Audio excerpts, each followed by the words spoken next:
बैठ जाए।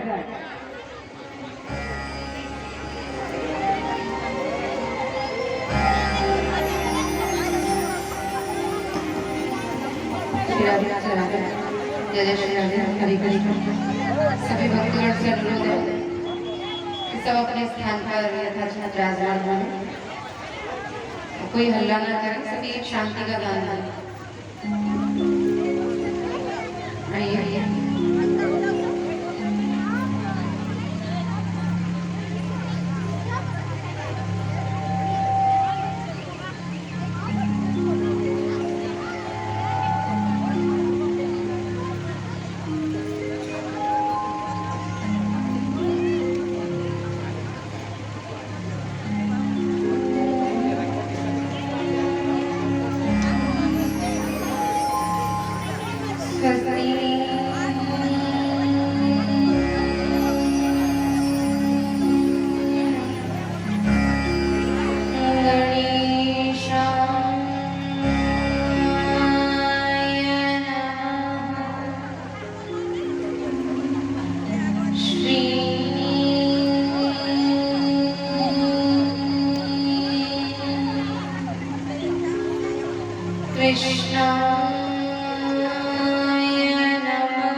देवकी परमानंदं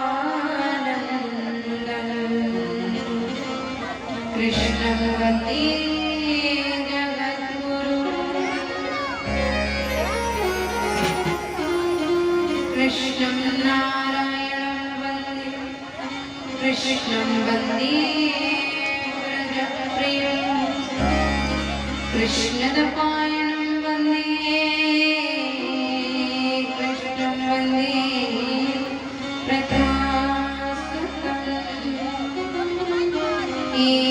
कृष्ण करुणा सिंधु दीनबंधु जगत्पते गोपीश गोपिकाकांत राधाकान्त नमोस्तुते तत्त्वकाञ्चन्य गौराङ्गी राधे वृन्दावनेश्वरी वृषभानुसुते देवी च नमामि हरिप्रिया सर्वमङ्गलमाङ्गल्ये शिवे सर्वार्थसाधिके शरण्ये त्र्यम्बके गौरी नारायणी नमोस्तुते।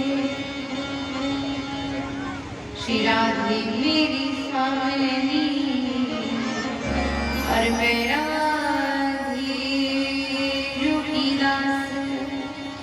जन्म जन्म मोहि दीजियो प्यारी श्री वृंदावन को वास।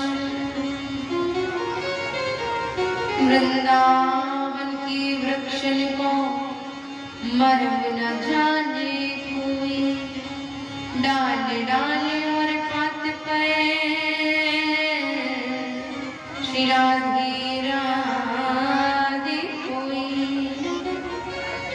जय जय जय राधारमण जय जय नवल किशोर जय गोपी चित चोर प्रभु जय जय माखन चोर बरसाने की राधिका और नंदगांव की शाम इन दानन के चरणन में करूं बारंबार प्रणाम। श्री राधा रमण राधा वल्लभ के श्री चरण में मंत्र वचन तन मन मनवाणी को पवित्र करते हुए उनका नाम लेंगे। जय जय राधा रमण हरि बोल रे जय जय राधा रमण हरि बोल। राधा वल्लभ राधा रमण युगल सरकार श्री कुंज बिहारी लाल स्नेह बिहारी लाल सब अलग अलग पृथक रूप है ठाकुर जी के, परंतु ठाकुर जी एक ही है। और आज जैसा कि सभी भक्तगण जानते हैं पंचम दिवस है श्री ठाकुर जी की बाल्य लीलाएं आज हम सभी भक्तगण श्रवण करेंगे। पर उससे पहले हम अपने राधा रमण लाल को मनाएंगे, उनका कीर्तन करेंगे, उनसे आज्ञा लें और बारंबार यही विनती करें कि हे बिहारी जी जो भी लीला आज हमें आपके श्रवण के माध्यम से मुझे सुनने के लिए मिले वो हमें समझ में आए, उस भाव को अनुभाव को प्रभाव को हम समझे कि कन्हैया ने कैसी कैसी लीलाएं की थी। तो आइए सभी बड़े प्रेम के साथ आए। जय जय राधा रमण हरि बोल रे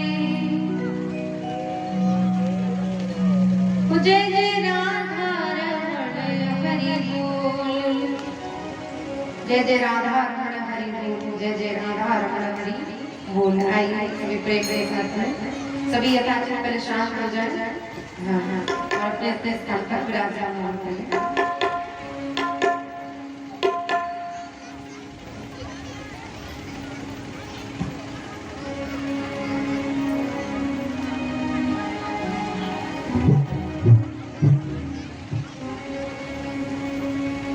जय जय राम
हरि हरि हरि बोल हरि बोल हरि बोल हरि हरि हरि बोल हरि बोल हरि बोल हरि हरि हरि बोल जय जय राधा हरे हरि बोल जय जय राधा रमण हरि बोल जय जय राधा रमण हरि बोल जय राधा रमण हरि बोल बोल राधा रमण सरकार की राधा वल्लभ लाल की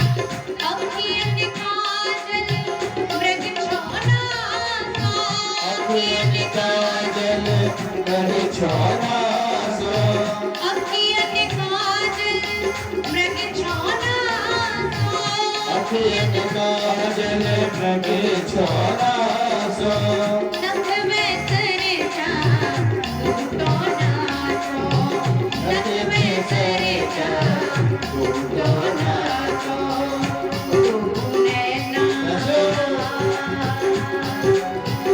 सूरत के भरे हैं कपोल रे जय राधा रमण हरि बोल रे जय राधा रमण हरि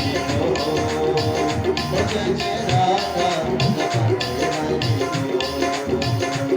जय राधा रमण हरि बोल रे जय राधा रमण हरि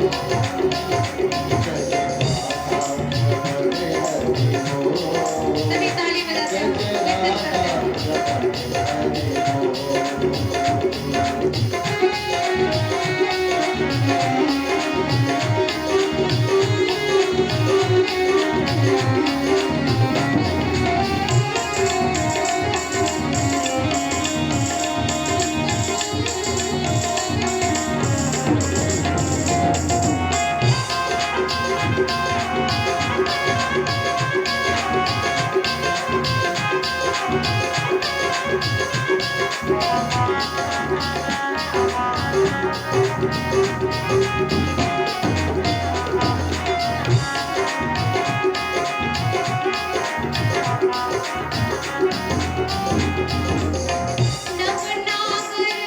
कीर्तन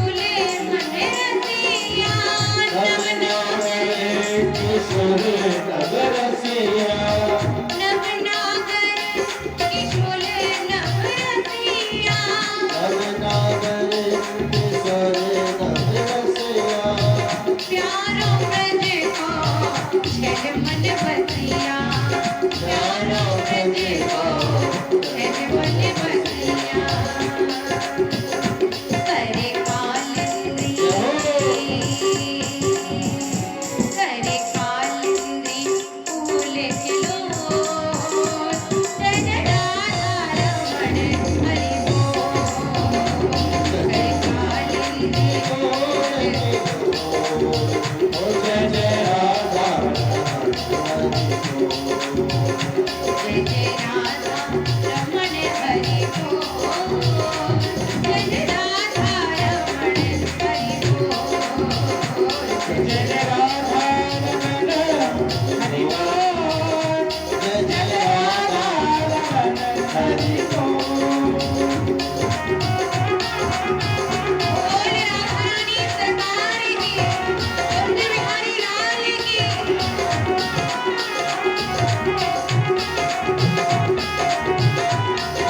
उस गले पे तेरे चीनी कट एक चित बन पे तेरे चीनी कट एक चित बन पे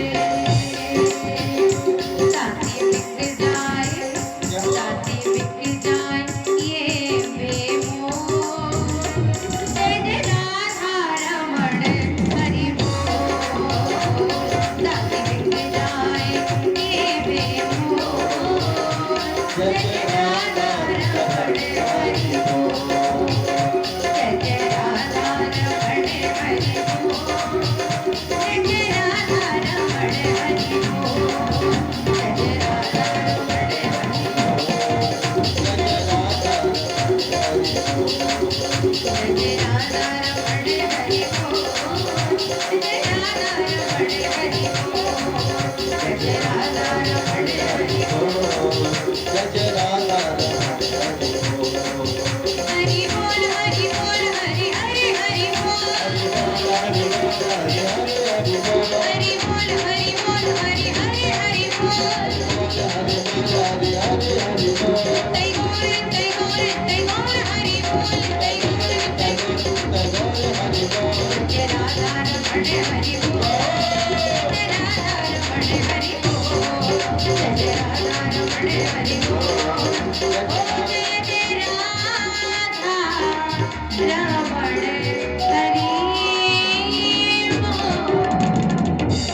बोल राधा रमण लाल की जय हो बोल राधा रमण सरकार की जय हो बोल राधा वल्लभ लाल की जय हो बोल राधा वल्लभ लाल की जय बोल वृंदावन बिहारी लाल की जय बोल कुंज बिहारी लाल की जय बोल स्नेह बिहारी लाल की जय बोल वृंदावन धाम की जय बोल ब्रजवासियों की जय सब संतों की जय सब भक्तों की जय भक्त वत्सल भगवान की जय संत समाज की जय भक्त समाज की जय ब्राह्मण समाज की जय ब्राह्मण समाज की सर्व समाज की गंगा मैया की यमुना मैया की जय तुलसी मैया की जय। श्रीमद् भागवत महापुराण की जय। लड्डू गोपाल की जय। बरसाने वाली की जय हो। राधा रानी सरकार की जय हो। युगल सरकार की जय हो। सुखदेव जी महाराज की जय हो। राजा परीक्षित जी महाराज की जय। बोले जय जय श्री राम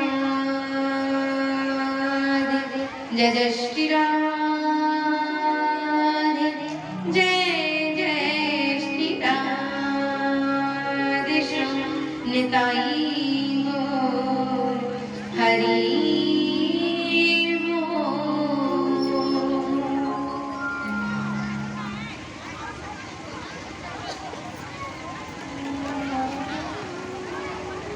आइए सभी दस्तार सुन जगत प्रीतम परमेश्वर और करुणा वरुणा भक्तिवान सत्कल्प पीताम्बरधारी श्री बालकृष्ण की वांगमयी प्रतिमूर्ति शब्दमयी प्रतिमूर्ति श्रीमद् भागवत सप्ताह ज्ञान यज्ञ के आज हम सभी भक्तगण रसिकगण पंचम दिवस की इस कथा में प्रवेश करें और उससे पहले चतुर्थ दिवस की कथा में हमने कौन कौन सी कथाएं श्रवण की जो प्रतिदिन आपको होमवर्क दिया जाता है और प्रतिदिन माइनस पॉइंट लेकर आते हैं कुछ बोलते ही नहीं कल तो फिर भी बता दिया था चलो कि तीसरे दिन में ये हुआ था फिर भी 2 चरित्र रह गए 100 कब लेकर आओगे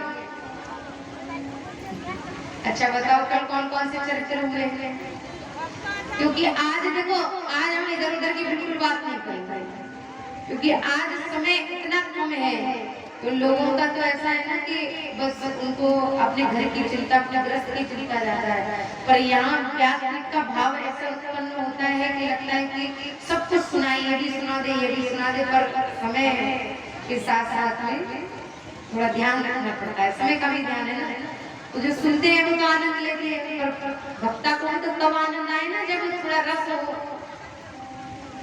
भाई जितनी पब्लिक होती है जितनी भीड़ होती है ना भाव और उतना प्रकट होता है कि ये भी बता दे ये भी बता दे कहते हैं कि प्रत्येक स्थान पर राधा कृष्ण के भाव को प्रकट नहीं किया जाता कुछ लीलाएं ऐसी होती है जो कहीं कहीं हो पाती है हर जगह नहीं होती है कुछ लीलाएं ऐसी हैं अब यहाँ तो हिंदी में हो ही रही है तो आज तो वैसे भी ब्रजभाषा ही चलेगी, बंगाली भाषा थोड़ी कम बोलेंगे। आज तो क्या पूरी लीला ही ब्रजभाषा में है और सब समझते हैं ही है, कोई असुविधा वाली बात भी नहीं है।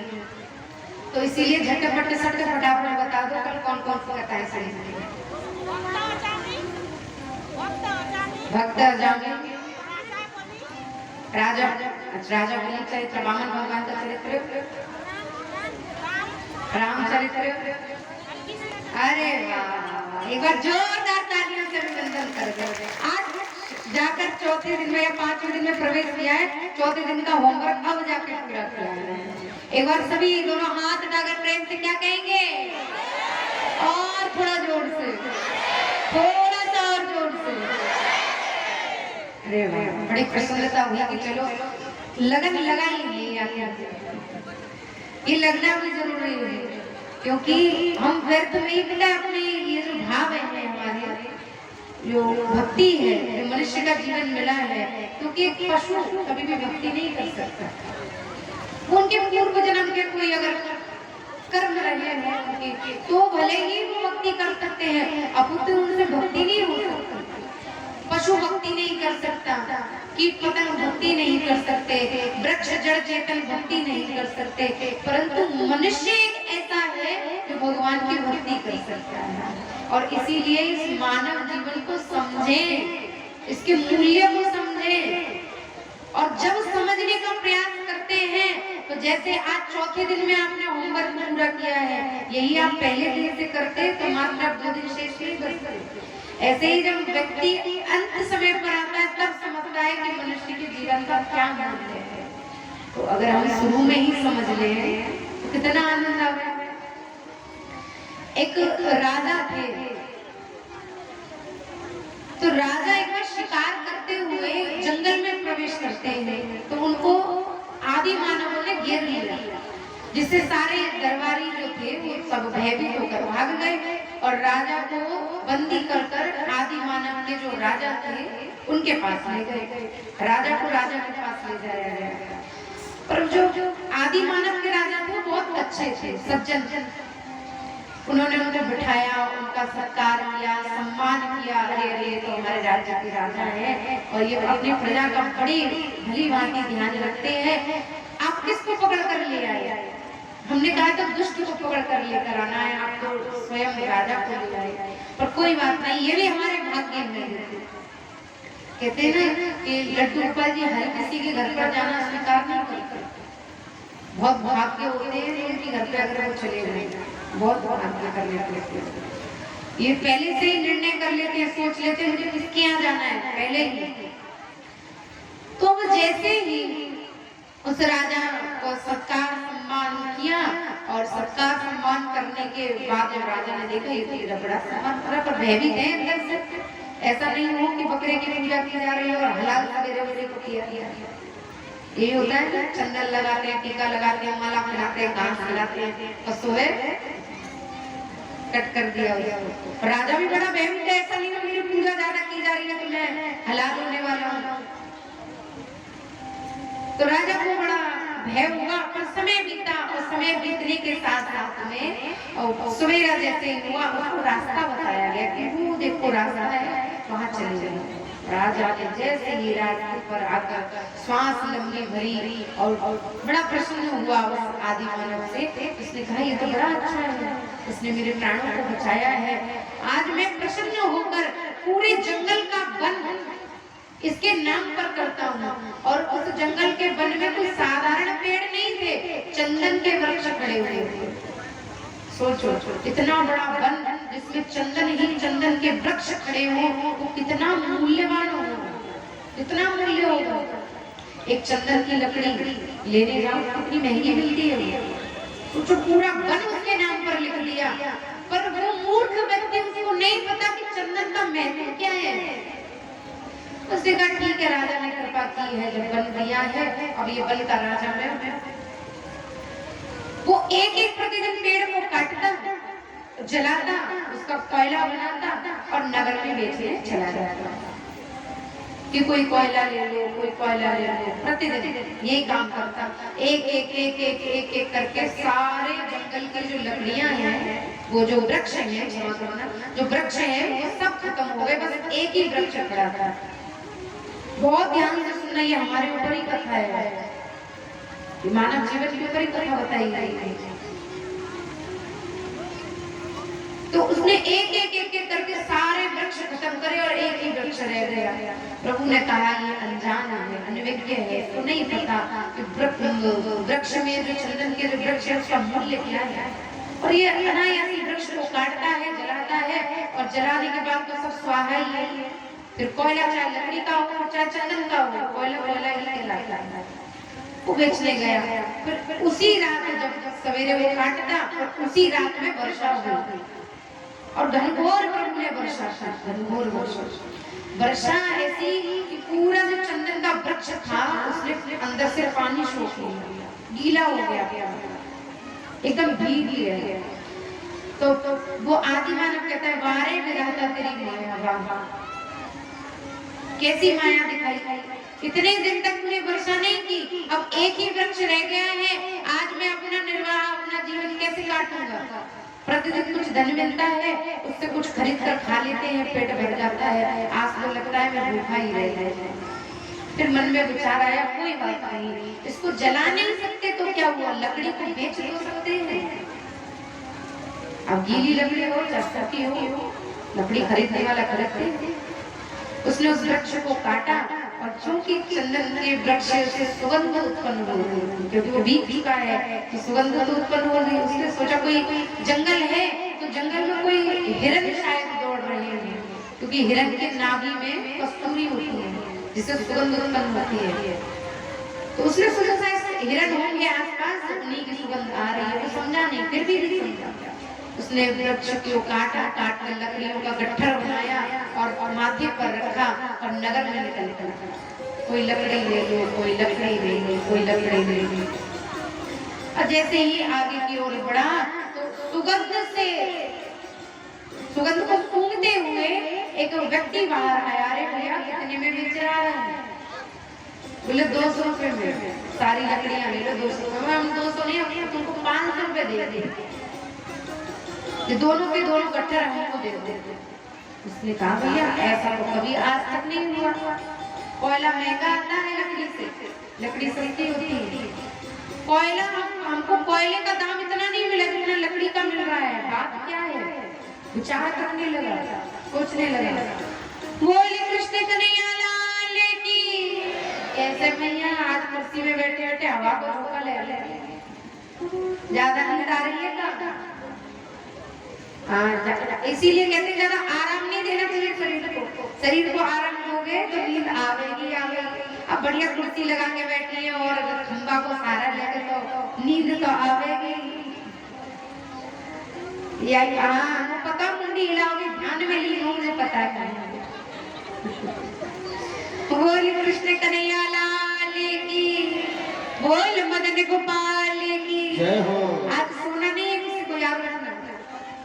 हाँ 4 दिन की गति वहाँ पे आज की नहीं, क्योंकि आज कृष्ण की बाली लीलाएं होंगी जिनको सुनकर आप प्रेम के रसभूत हो जाएं, क्योंकि एक बाल लीला ही है जिनकी लीलाओं को सुनकर हम कृष्ण से प्रेम कर बैठते हैं। कन्हैया ऐसे थे, अच्छा कन्हैया ने ऐसा क्यों, अच्छा कन्हैया ऐसे आए, ये सुनकर ही प्रेम हो जाता है। ये हमारे फोनो नहीं है, ध्यान रखिए।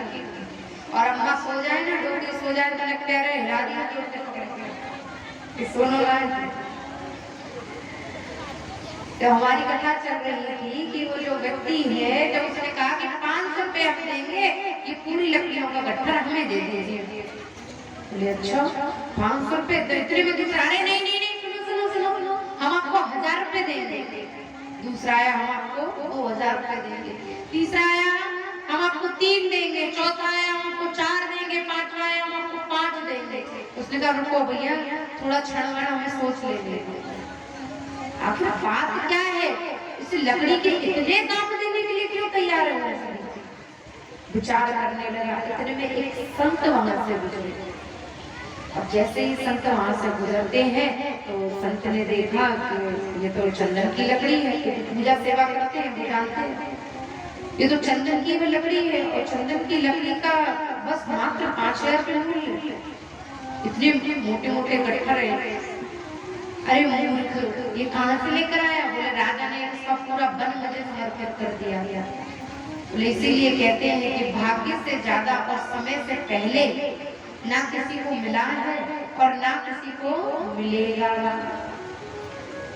तुझे राजा ने माला माल बना दिया था, तुझे राजा ने करोड़पति अरबपति बना दिया, परंतु तू रहा वही भिखारी के भिखारी।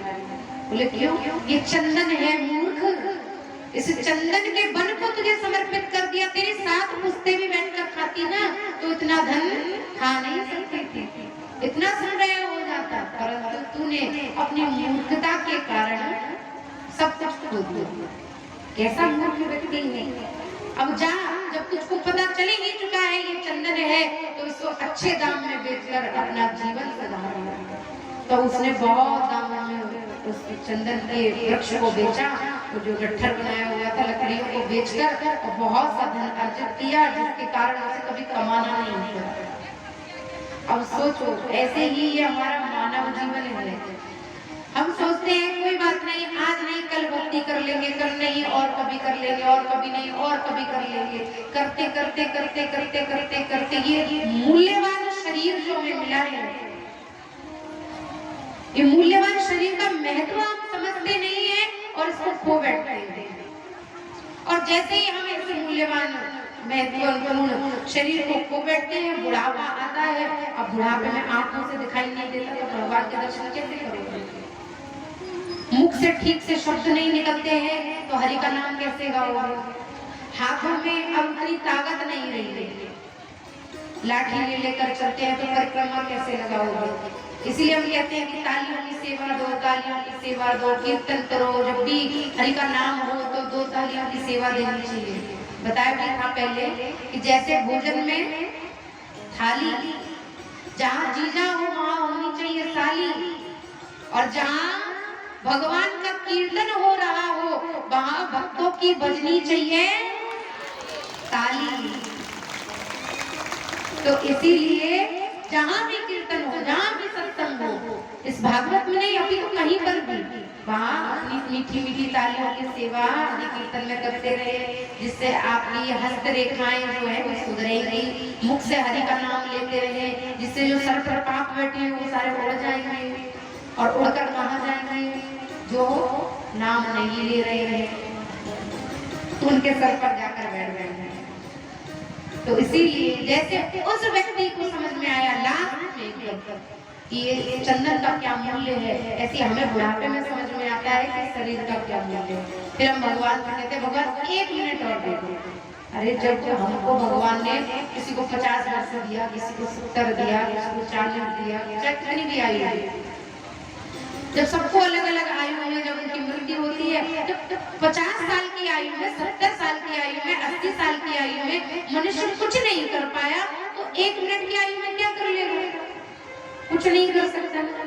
इसीलिए अपने आप को समझें कि आप कितने मूल्यवान हैं, साधारण नहीं है। और साधारण हम समय में व्यर्थ किए जा रहे हैं। मानुष तन अनमोल है, इसे मट्टी में मत रोल रे।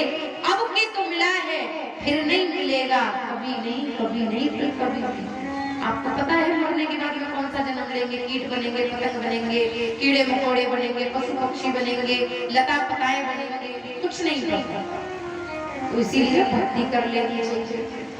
और ऐसे ही हमारे कन्हैया की भक्ति करते सारे ब्रजवासी। तो आइए हम सब भी ब्रज की ओर चले, जहाँ हमने कल की कथा को विराम दिया था। कल कहाँ विराम हुई थी कथा? जहाँ वसुदेव जी महाराज लाला को पार कर कर गोकुल की नगरी में छोड़ देते हैं, वहीं पर हमारी कथा विराम हुई। आइए अब वहीं से अपनी कथा को उठाते हैं, शुरू करते हैं। बोल कृष्ण कन्हैया लाल की, बोल मदन गोपाल की। सारे के सारे ब्रजवासी जो हैं वो सज धज कर, जब आज पता चला है कि कन्हैया ने जन्म लिया है, सारे ब्रजवासी सज धज कर आ रहे हैं। अच्छा पता कैसे चला? सुनंदा नंद बाबा की बहन सुनंदा बुआ कृष्ण की बुआ हुई ना, तो सुनंदा बुआ आज सवेरे सवेरे थोड़ी जल्दी उठ गई और नंदरानी उठ नहीं पाई। तो ये जो ननद होती है ना, ननद ये भाभी को चैन से रहने नहीं देती। हाँ, कितने बजे उठेंगी, कितने बजे सो रही है, काम करो कि ना करो, यही काम है। सुनंदा बोली आज बहुत देर हो गई, परंतु भाभी सो के नहीं उठी। देख के तो हमें क्या कर रही है, अभी तक सोने में ही लग रही है ना। जाकर देखो तो छोटा सा लाला जीनी सी चदरिया ओढ़े सो रहे हैं। जीनी सी चदरिया समझ गए ना, पतली सी चादर जिसमें आर पार दिखता है, जीनी सी चदरिया। उसको ओढ़कर नंदरानी के डोरे, नंदरानी के डोरे का मतलब पास में, नंदरानी के डोरे सो रहे हैं। अब जो आनंद मंगल उमंग मन में उत्थान भयो है, आहा, देखकर तो आनंद की सीमा नहीं रही। और जैसे कि देखो महाराज, हिम्मत नहीं है कि चदरियाएं हटाएं कैसे, देखे कैसे, और छोरा की जगह छोरी है गई तो बोले छोरी है गई तो कोई असुविधा ना है। परंतु जो भाभी को नौलखा को हार है ना, भैया ने कही हती, नंद बाबा ने कही, भैया ने कही देख अगर मेरे छोरा भयो ना तो तेरी भाभी के नौलखा को हार को दे दे, और छोरी भई तो बस तू फिर कढ़ाई लेके रह रही है, फिर तुमको हार नहीं मिलेगा। छोरी है जाए तो कोई असुविधा नहीं है, परंतु हार नहीं मिलेगा। क्या हार को चाहिए भाभी की। अब झीनी सी चंदरिया जैसे उठाने जाए, आंख बंद करिए और फिर डग दी। अब फिर झीनी सी चंदरिया उठाने जाए, फिर आंख बंद करिए फिर डग दी। हिम्मत नहीं है कैसे उठाए, कैसे देखे, कहा कर नंदरानी सो रही है यार। अब लियो भगवान का नाम की हे परमेश्वर कृपा करियो कि नौलखा को हार को मिल जाए। और भैया के छोरा ही आया, और जैसे ही महाराज जीनी सी चदरिया ले आंख उसके बंद करी और जीनी सी चदरिया को हटायो, और हटा के जो ही आंख को खोलो है, देखो कि लाला भयो है, जोर से हल्ला मचायो और दौड़ पड़ी। अरे है गया है गया है गया है गया है गया। अब भैया ने पूछा काय को हल्ला मचा रही है, अरे कहा है गयो। बोले भैया तेरे छोरा है गयो, नंद घर आनंद है गयो, नंद घर उमंग है गयो, बोल नंद के छोरा की जय हो। नंद के छोरा भयो है। अब देखो 80 वर्ष में तो छोरा भयो है, तो अपने छोरा को मुख देखे हुए नहीं गए, कहाँ गए, यमुना जी में गोता लगा गए कि भगवान की बड़ी कृपा हुई है, चलो यमुना जी में गोता लगा के कुछ पुण्य कमाया है। 108 गोता लगाए नंद बाबा ने, और पीरी सी धोती पहन के, पीरो कुर्ता पहन के, पीरो ही पटका डालो है, पीरी पगड़िया बांधी है, और बढ़िया अपने दाढ़ी को और मूंछन पे ताव देते हुए ब्रजवासी टिके रहे हैं। लियो रे ब्रजवासी दर्पण को। और जैसे ब्रजवासी दर्पण लेकर आए और दर्पण सामने रख दिया। हाँ बाबा ले आए दर्पण। दर्पण समझ रहे हो ना, शीशा। और जैसे ये अपने आप को बाबा ने देखो है, तो बाबा मूंछन पर ताव देते हुए कह रहे हैं, देखो रे ब्रजवासी, लग रहे हो ना मैं 16 वर्ष को सब। हाँ हाँ बाबा, अरे बड़ो आनंद मंगल स्वरूप है आपको, चलो आओ, ज्यादा विलंब मत करो, आओ हम लाला के मुख को दर्शन करके चले। तो जैसे ही हल्ला मचो है पूरे ब्रज में कि यशोदा ने लाला जायो है, यशोदा ने लाला जायो है, पूरे ब्रजवासी सारे ब्रज की गोपियां सज धज कर 16 श्रृंगार कर आ रही है। एक बुढ़िया आती, बुढ़िया पता की आयु कितनी, 95 वर्ष की बुढ़िया। अब सोचो 95 वर्ष की बुढ़िया ने भी 16 श्रृंगार किए। बाबा को बुढ़ा जो है ना वो जिंदा है, और वो लाठी ले लेके जा रहा गोपन के संग में, मैं दर्शन करूंगा। मानो आनंद मंगल की पूरी लहर छा गई हो ब्रज में, क्योंकि लाला आयो है। अब नंद घर में कोई साधारण बालक नहीं है, नंद घर आनंद है, वो आनंद है साक्षात, आनंद के स्वरूप है साक्षात। अब कन्हैया जैसे ही जन्मते हैं तो सब चारों ओर खुशियां छा जाती हैं, सारे ब्रजवासी 16 श्रृंगार करते हैं, और जो बुढ़िया आती ना वो बुढ़िया भी श्रृंगार कर रही है, पर बापू पता नहीं है श्रृंगार कैसे कर। तो आज देखो अद्भुत श्रृंगार किए है, बढ़िया लहंगा पहनी, चोरी पहनी और घूंघट ले लो, घूंघट के अंदर के श्रृंगार कर रही है। और होटल की लाली आंखन पर सजा ली, होटल पे लाली लगा ली तो वह होटल की लाली को आंखन पे भर ली, लाल लाल आंख कर ली, यो काजल है और आंखन के काजल को होटल पे लगा लियो, कालो कालो होटल कर लियो। अब भैया उस समय पे तो ये आपके क्रीम पाउडर डब्बा डब्बी नहीं मिले करे, फेयर लवली तो नहीं मिले करे, और लियो लेप, और लेप लेके पूरे मोड़े में लेप कर लियो, बेसल को लेप पूरे मोड़े में करके ऐसो अद्भुत श्रृंगार लियो। हाँ अब हम तैयार हो गए, चलो अब कन्हैया के दर्शन करने चले। और बड़ी लंबी भारी लाइन लगी हुई, सब ठाड़ी हुई, सब गोपी एक से एक श्रृंगार करके 16 श्रृंगार कर लंबा लंबा घूट करके कन्हैया के दर्शन की आगे बढ़ी जो ही। और यहाँ कहा जाता है कि प्रभु 2 अवतार लेते, एक तो बैकुंठ में रहते हैं और एक धराधाम पर रहते हैं। पर जैसे कन्हैया ने बाल्य रूप का रूप प्रदर्शन किया, प्राकट्य हुए, जैसे ही बाल्य रूप का रूप प्रदर्शन किया तो माँ लक्ष्मी को ईर्ष्या होने लगी। माँ लक्ष्मी ने कहा कि इतने सुंदर है, इतने सुंदर है, इतने सुंदर है। और भू कौन है? भूदेवी उनकी स्त्री है भूदेवी। तो भूदेवी उनकी भार्या है। तो माँ लक्ष्मी को ईर्ष्या हुई, देखो तो सही, हमको तो कभी आज तक इतने सुंदर रूप में प्रेम नहीं दियो और यह भूदेवी को ऐसा प्रेम देने आई है। आज मैं भी व्रत में जाऊंगी, मैं भी लल्ला के दर्शन कर आऊंगी।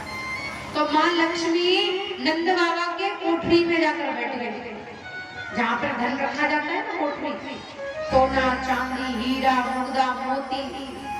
और नंद बाबा अट्टारी पे चढ़ गए हैं और ढाड़ी के आई है। ढाड़ी के समझ रहे हो ना? नहीं समझ रहे?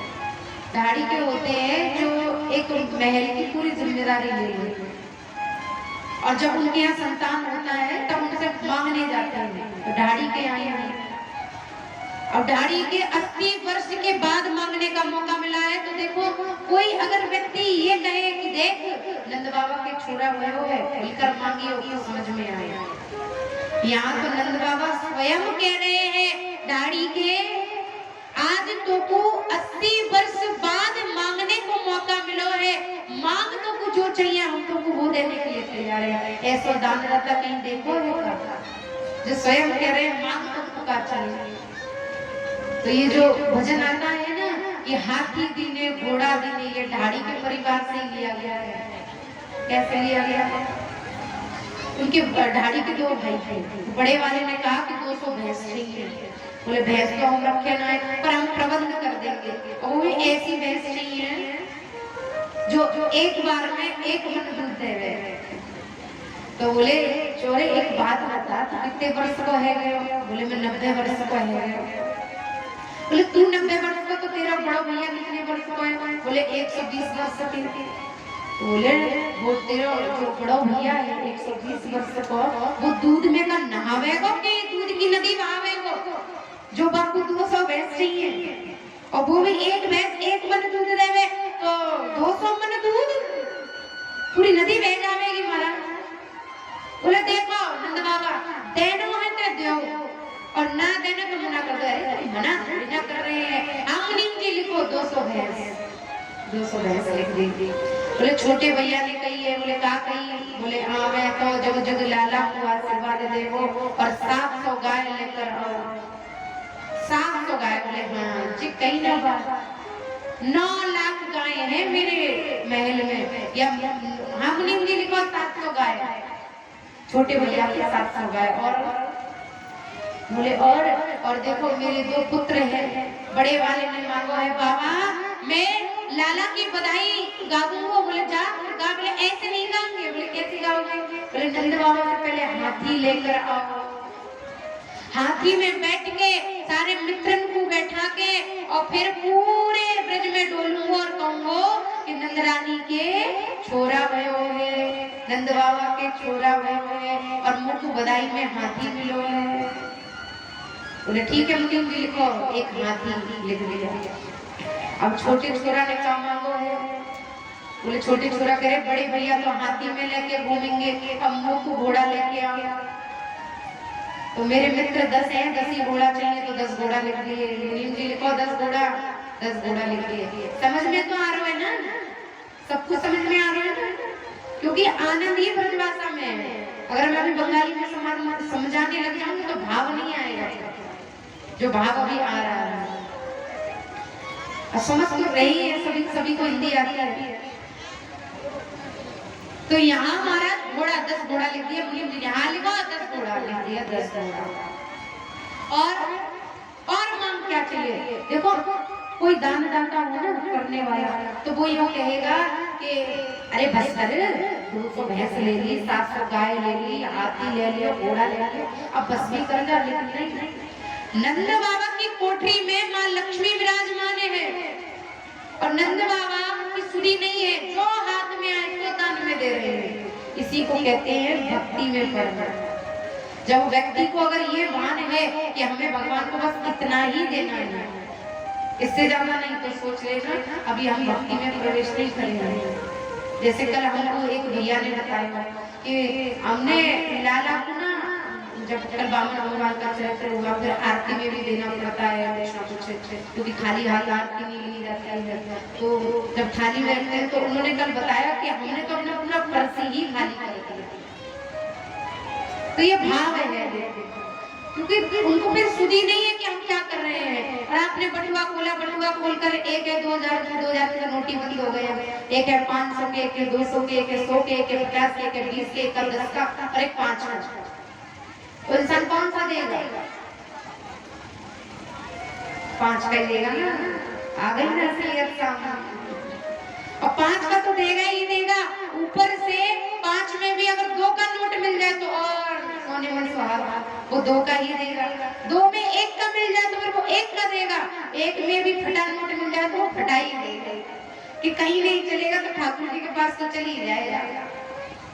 ये सोचकर भक्त दे देते तो सोच लेना कि अभी हमारी भक्ति बहुत बाकी है। नंद बाबा को कोई भान नहीं हम क्या दे रहे हैं, कुछ भी नहीं पता होता। और जब सुधी ना हो कि हम क्या कर रहे हैं, भूख पेट में है पर भूख ना लगे, तो समझ जाना भक्ति दृढ़ हो गई है। जब मन व्याकुल हो, अनायास ही अश्रुधारा बह रही हो, बस खुद ब खुद रोना आ रहा हो, और कोई पूछे भैया क्यों रो रहे हो, नहीं पता, बस रोना आ रहा है, तो समझ जाना भक्ति है। तो नंद बाबा की काल कोठरी में जो जहाँ पर धन रखते हैं वहाँ पर माँ लक्ष्मी जी विराजमान है। बता और क्या चाहिए? बोले एक हमारी छोटी सी पुत्री है। बोले पुत्री ने क्या मांगो है? बोले पालकी मांगी है। और पालकी में भी 4 नौकर मांगे हैं जो पालकी को उठा सके।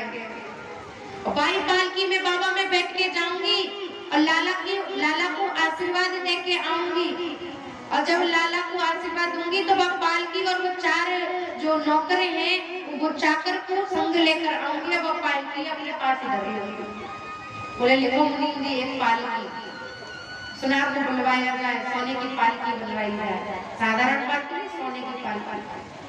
और बताओ क्या चाहिए?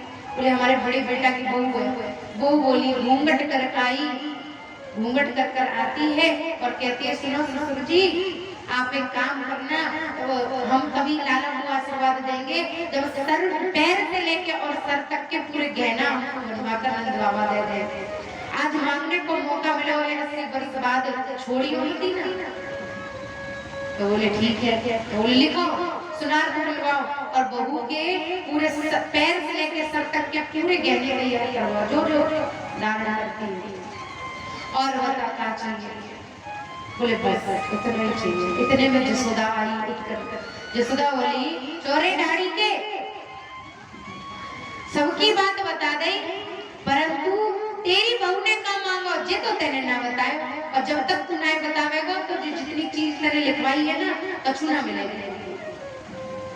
बोले भैया बस यही बात पूछो कि मेरी बहू ने का मांगो है।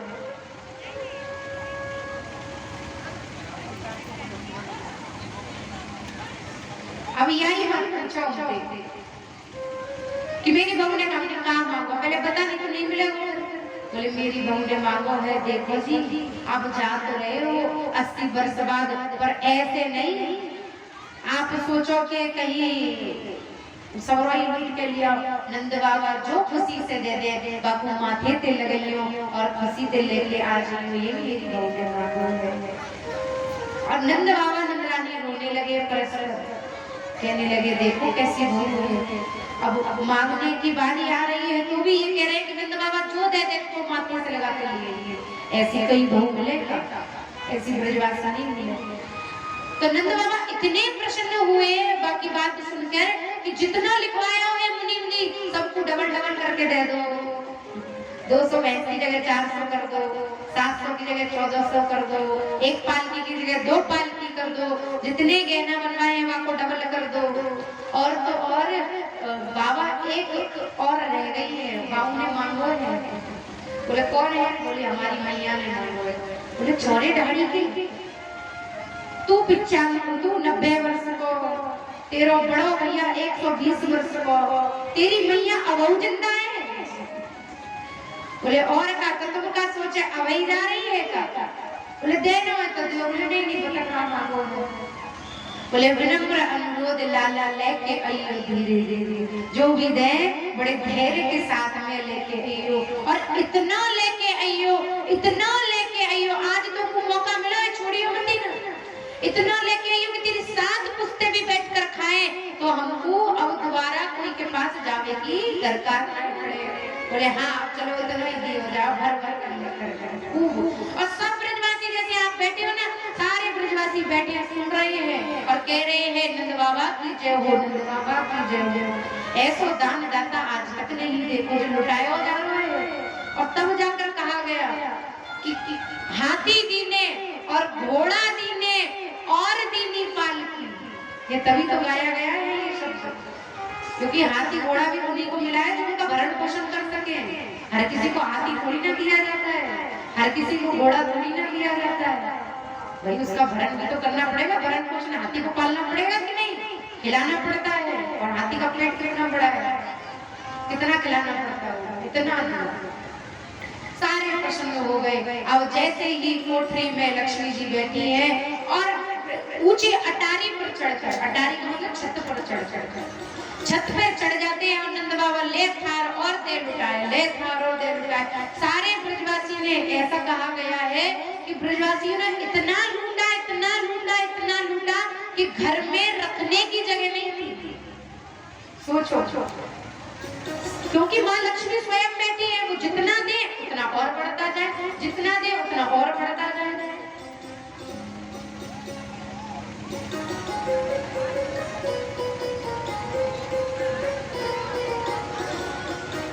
बोले कृष्ण कन्हैया लाल की, बोले मदन गोपाल की, बोले राधा रानी सरकार की, बोले नंद के छोरा की, यशोदा मैया की, नंद बाबा की।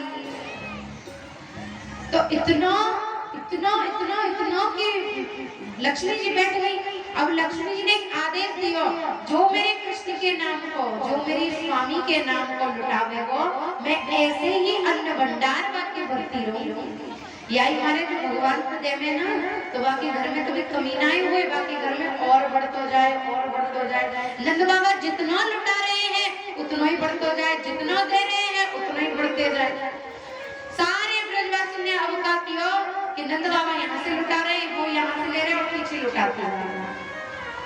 पूरे ब्रज में अब तो ये कहा गया कि भूमि में वो धन मिलता जा रहा है और पूरे ब्रज में जैसे मानो सोना चमक रहा हो, ऐसा धन की वर्षा हुई।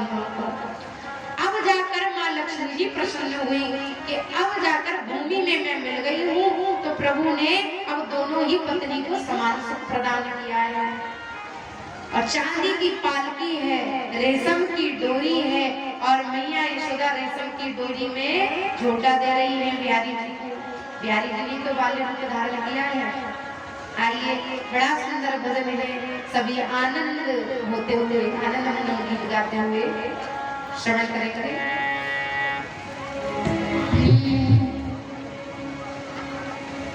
चांदी की पालकी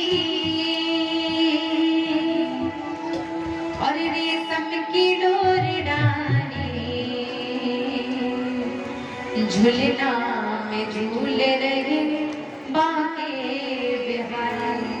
चांदी की पालकी है और रेशम की डोरी है, झूलना में हमारे बांके बिहारी जी झूल रहे हैं।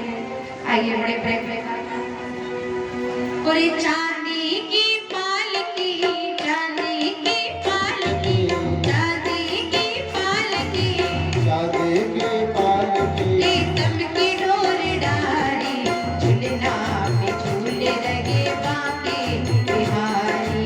झूलना में झूल रहे बांके बिहारी। वो चांदी की पालकी, चांदी की पालकी, चांदी की पालकी, चांदी की पालकी, रेशम की डोर डाली, झूलना में झूले रहे बांके बिहारी।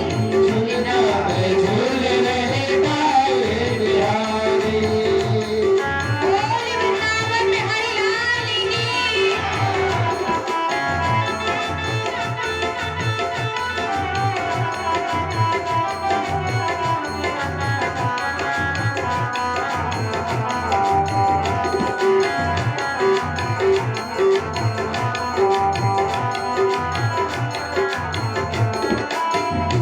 और कैसो रूप को वर्णन कियो है मारा, रूप को वर्णन सुनो। कजरारे कारे कारे मोटे मोटे नैना, कजरारे काले काले मोटे मोटे नैना, कजरारे कारे कारे मोटे मोटे नैना, कजरारे काले काले मोटे मोटे नैना। और देख छवि खट खट की दिया राम रैना।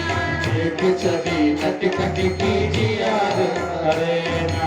अधरों को छूमे, अधरों का चूमे, अरे अधरों को छूमे, अधरों का चूमे, मुरलियाँ प्यारी प्यारी, झूलना में झूले रहे बांके बिहारी। झूलना झूल रहे बांके बिहारी। बोली रत्न की लाला की, बोली सोना सिया की।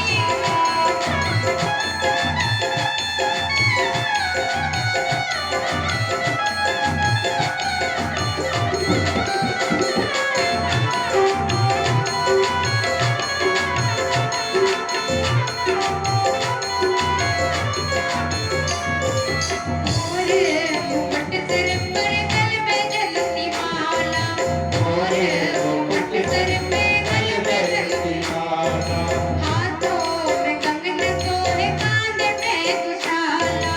हाथों में कंगना सोहे कान में दुशाला। सांवरी सलोनी छवि, मेरी सलोनी छवि, सांवरी सलोनी छवि, मेरी सलोनी छवि, दुनिया से न्यारी, झूलना में झूले रहे बांके बिहारी। झूलना में झूल रहे बांके बिहारी।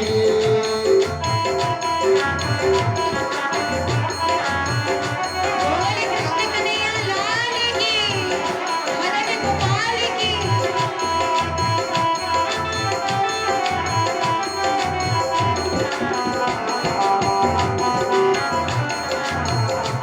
सभी भक्त ताली की सेवा देते बैठे चुप करके फूलों में से। बैठे हैं छुप कर के फूलों में ऐसे। बैठे हैं फूलों में चुप करके ऐसे। बैठे हैं फूलों में छुप कर के ऐसे। लुका छुपी भक्तों से खेल रहे थे। लुका छुपी भक्तों से खेल रहे हैं। कैसे बैठे हैं? फूलों में ढके हुए हैं, भक्त दर्शन करना चाहते हैं तो भक्त कह रहे हैं फूलों में ऐसे बैठ गए हैं जैसे भक्तों से लुका छुपी खेल रहे हो। लुका छुपी जानते हो ना, एक गेम है जो बच्चे खेलते हैं, छुप जाते हैं और फिर धप्पा करते हैं। तो ऐसे भक्त के भाव हैं। फूलों में छुप कर के बैठे हैं, फूलों में छुप कर के बैठे हैं ऐसे। भक्तों से लुका छुपी खेल रहे नाच के खेल रहे थे, घोड़ी पे सो गए, घोड़ी पे सो गए, घोड़ी पे सो गए, घोड़ी पे सो गए, घोड़ी पे दमके बिहारी प्यारी प्यारी, झूले लगे काके बिहारी, झूलना में झूले रहे काके बिहारी, झूलना में झूले लगे काके बिहारी, झूलना में झूले रहे काके बिहारी, चांदी की मालिकी, चांदी की काके ये चमकी डोर डाली, झूलना में झूले लगे काके बिहारी, झूलना में झूले रहे काके बिहारी, झूलना में झूले लगे काके बिहारी, झूलना में झूले रहे काके बिहारी, झूलना में झूले लगे काके बिहारी। बोले कृष्ण कन्हैया लाल की, जय हो, बोले मदन गोपाल की, जय हो, बोले नंद की छोरा की। जय हो। छोरा का मतलब समझ रहे हो कि नहीं? क्या होता है छोरा? लड़का। और छोरी यानी लड़की। और लाला यानी लाला। लाला काय कहते हैं? नहीं, छोटे से बच्चा ना कहें लाला। तो हमारे ब्रज में जब जमाई बन जाते हैं तो यहाँ तो नाम लिया जाता है जमाई का, वहाँ नाम नहीं लेते, वहाँ लाला कहते हैं, लाला। और जब लड़का बड़ा हो जाए उसको भी लाला, कोई छोटा हो तो उसको भी लाला। यानी लाला का मतलब भी लड़का और लाली का मतलब लड़की। तो लाला लाली छोरा छोरी, और जब शब्द आएंगे तब बता देंगे, ठीक है? तो मैया ऐसे आनंद ले रही है, चांदी की पालकी में झूठा दे रही है। बहुत ध्यान से सुनना, क्योंकि इधर उधर की बात नहीं हो रही, आज तक की लीला होगी। और कल देखो चतुर्थी दिवस की कथा में कन्हैया ने जन्म लिया। आज कन्हैया धीरे धीरे धीरे धीरे लीलाओं के हिसाब से बड़े होते जाएंगे, और इतने बड़े हो जाएंगे कि आने वाले कल में, यानी कल की कथा में, षष्ठ दिवस की कथा में लाला को विवाह हो गए, इतने बड़े हो जाएंगे। तो कल रुक्मिणी मंगल है, तो कल का लेके आना है भैया। जैसे आज आप देखो कितनी बढ़िया, ऐसी डेली रख दिया करो, जब आए करो वही रख दिया करो, तो उठ के आने की जरूरत नहीं है। कल का लेके आना है, अभी तो बता दे रहे हैं, क्योंकि फिर आदि तो वैसे ही भाग जाना। हाँ, आदि सुना ही ना है। भगवान जाने कैसो प्रेम है प्रभु के तुम्हारा, कि तुम्हारा मन मान जाए कि या कथाएं छोड़ के हम घर चले जाए। मन मान जाए आपको? अरे वाह। और जिनको मन ना माने उनके लिए बहुत जोरदार ताली हो जाए। जिनको मन ना माने कि हम नहीं जा रहे कथा छोड़ के, हम तो यही लड़ रहे। अब गुस्सा में कह दिए जो उठ के चली जाऊंगा, अच्छा उनकी लिए बजा दो, छोड़कर चले जाऊंगा। गुस्सा मत होइए, क्योंकि आज गुस्सा ना है, आज का बस लीला को आनंद ले रहे हैं। तो कल हमारे मध्य में कंस वध होगा, और साथ ही साथ में महाराज की सुंदर लीला होगी। तो जो कन्याएं, कुंवारी कन्या, ध्यान रखना, जो कुंवारी कन्या महाराज का आनंद लेना चाहती है वो हमसे आकर संपर्क कर लेंगे, और उसमें राधा कृष्ण बनेंगे, कुछ सखियां बनेंगी, नृत्य होगा, और नृत्य के साथ साथ में सभी महाराज को आनंद लेंगे। कल सब ब्यूटी पार्लर से सज कर आना, ठीक है? और बढ़िया चमचमाती वही साड़ी, जिसकी ऊटी की साड़ी पहन कर आना। हाँ, जैसे ये भाभी पहन के आई है ना, जो चमचमा रही है, देखो, हाँ ऐसी चमचमाती वही साड़ी पहन कर आना, और कानों में कुंडल, गले में हार, बढ़िया टीका, और बढ़िया गोपी बनकर डांडिया लेकर ना, कल सभी गोपी बनकर आएंगे। जो कुमारी कन्याएं हैं, पंचायत भवन है वहाँ हम रुके हुए हैं, वहाँ पर आकर हमसे मिल लेना। सवेरे 11-12 बजे करीब आ जाना, हम आपको बता देंगे क्या करना है क्या नहीं। कल सुंदर महाराज होगा, और महाराज के विश्राम के समय पर फिर उद्धव चरित्र इत्यादि इत्यादि। फिर उसके बाद रुक्मिणी मंगल, द्वारिकाधीश भगवान का विवाह रुक्मिणी जी के साथ होगा। तो कल सभी को क्या लेकर आना है वो हम बाद में बताएंगे, पहले पूछना है। बोले बाकी बिहारी लाल की। बाबा आर्त त्राणदास जी महाराज जो सेवा चैरिटेबल ट्रस्ट के जो संरक्षक हैं, जिनका नाम है सौरभ पाल, वो मंच पर आएंगे अपने साथियों के साथ में और पूज्य देवी जी इनका स्वागत करेंगे, भागवत जी का पूजन करेंगे और सौरभ पाल जी का जो चैरिटेबल ट्रस्ट है उसके वो संरक्षक हैं। सौरभ पाल जी उसके जो है संरक्षक है और उनका बहुत बड़ा योगदान होता है इस भागवत कथा में। जो आप कथा देख रहे सुन रहे हैं, इस कथा में जो है सौरभ पाल जी का बहुत बड़ा योगदान होता है। तो मैं उनसे विनती करना चाहता हूं, अपने साथियों के साथ में आएंगे और पूज्य देवी नंदेश्वरी जी इनका जो है व्यास गति पर स्वागत करेंगे, भागवत जी का पूजन करेंगे। सौरभ पाल जी जय श्री राम। और इस कथा में इनका बहुत बड़ा योगदान होता है। जो सेवा चैरिटेबल ट्रस्ट है, इनके ये जो है सौरभ पाल जी संरक्षक हैं। इनके माध्यम से बड़ा काम चलता है, इसलिए सभी लोग एक बार जोरदार ताली बजाएंगे और क्या बोलेंगे? राधे राधे। जो माताएं पीछे बैठी हैं, जो भाई लोग पीछे बैठे हैं, उनसे विनती करना चाहता हूं, जरा दोनों हाथ उठाते हुए बोलेंगे राधे राधे। अब ऐसा लग रहा है जैसे हम श्री धाम वृंदावन बैठे हैं। अब तक तो हमें ऐसा लग रहा था जैसे हम आपके दुग्धा ग्राम में बैठे हैं, लेकिन नहीं, ये वृंदावन बन चुका है, वृंदावन बन चुका है महाराज। बहुत बहुत उनका स्वागत है। जय श्री राधे, जय श्री कृष्ण।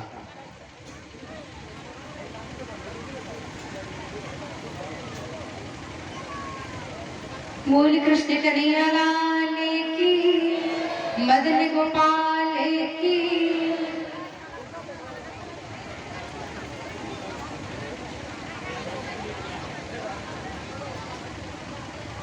एक बार दोनों हाथ खड़े करते हुए प्रेम से कह दीजिए। अच्छा, और पीछे वाले को अच्छा स्पेशल इनविटेशन कार्ड छपवा देते हैं, ठीक है? हम सभी से कह रहे हैं, सबको बोलना है, पीछे वालों को भी बोलिए। और थोड़ा जोर से, और थोड़ा जोर से।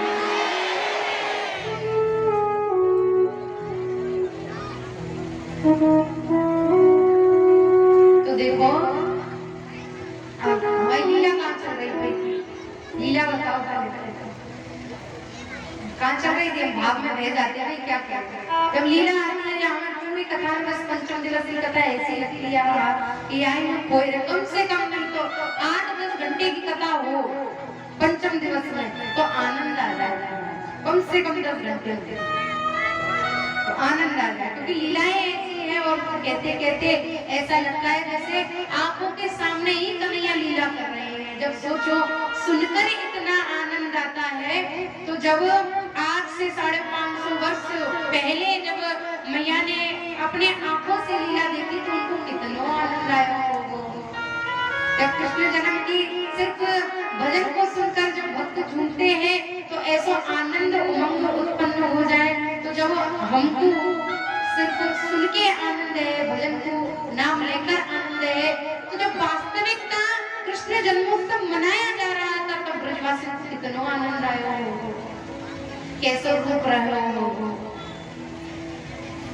तो आइए पहले कल की चर्चा बता रहे थे, तो कल आपको क्या लेकर आना है ये सुन लीजिए। कल कृष्ण रुक्मिणी मंगल है, तो कल आप सभी घराती हैं और हम बराती हैं। आपको पता है ना कि आप घराती हो, और घराती यानी समझ रहे हो ना, लड़की वालों की तरफ से जितने भी बैठे हैं सबरे लड़की वाले की तरफ से हैं, कोई लड़का वाले की तरफ से ना है। हाँ, क्योंकि कन्हैया को हम लेकर आए हैं वृंदावन से, और तुम्हारे या दोदा गांव की रुक्मिणी को लेकर जाएंगे, ठीक है? तो कहने का मतलब ये है कि हम हैं लड़के वाले बराती और आप हैं लड़की वाले घराती। तो लड़की वाले पूरी व्यवस्था करते हैं, तो देखो भोजन की व्यवस्था तो है ही रही है पीछे, और बढ़िया कल लड्डू पेड़ा की और व्यवस्था है जाए तो आनंद आ जाए। और साथ ही साथ में लड़की वाले और क्या करते हैं, दहेज लेकर आते हैं, दहेज। हाँ, बहुत से कह रहे दहेज मांग रही है, हाँ मांग रहे हैं, हमारा कन्हैया कोई कम थोड़ी ना है, द्वारिकाधीश है। जब लाली को दोगे तो वो भी तो सुख भोग करेगी। तो यही हमारे जब इतने बड़े राजा को ब्याह रहे हैं तो दहेज तो देना पड़ेगा भाई, कोई गरीब थोड़ी ना है। दहेज में काले क्या है, काले कराओगे सोना चांदी हीरा मुक्ता मोती गाड़ी बंगला वॉशिंग मशीन और 4 व्हीलर और 2 व्हीलर और फ्रिज टीवी और बेड गोदरेज अलमारी। अरे टेंशन मत लो भैया, ये ना लेके आना,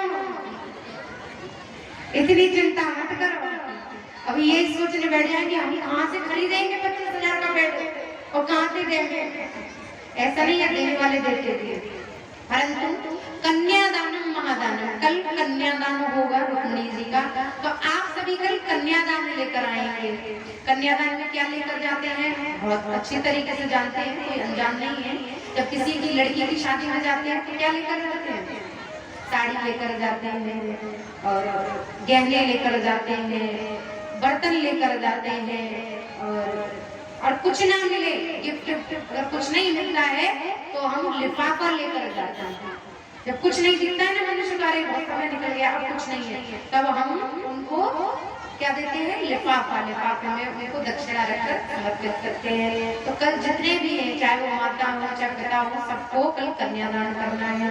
तो कल सभी अपने अपने घर से कन्यादान लेकर आए। और बहुत से सोच रहे हैं जो कंजूस बैठे हुए हैं कि हम ना लेके आएंगे, तो मत लेके आएंगे भैया, पर आनो है करवाना।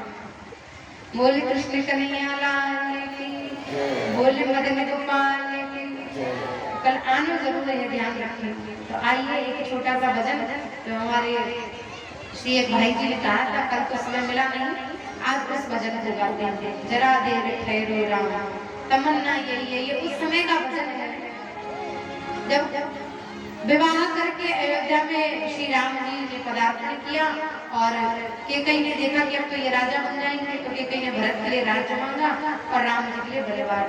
तो जैसे ही वनवास के लिए जाने लगे तब दशरथ जी के भाव हैं, ये एक भक्त ने लिखे हैं।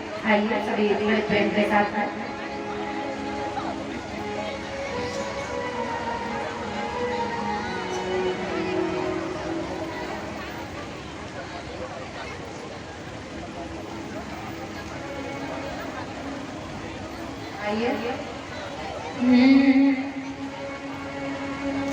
जरा देर ठहरो राम,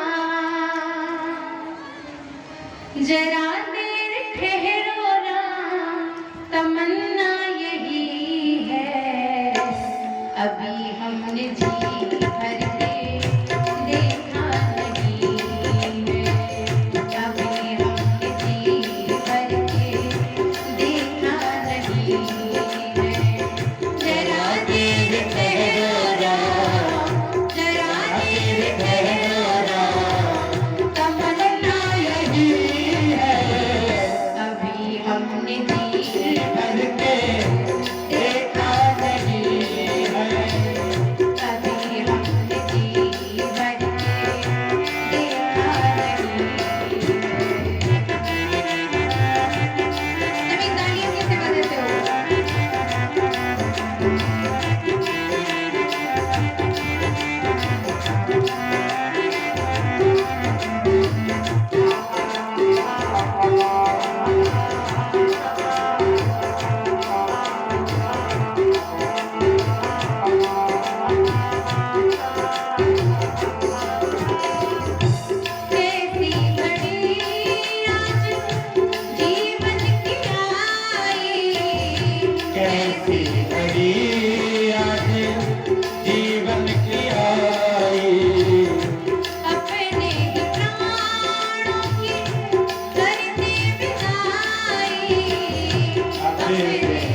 से देखा कि अब के कहीं ने पूरा दृढ़ निश्चय कर लिया है, अब वो उनको रोकेंगे, अब राम को जाना ही पड़ेगा। तब दशरथ जी राम जी से कह रहे हैं, जाओ प्रभु अब समय हो रहा है,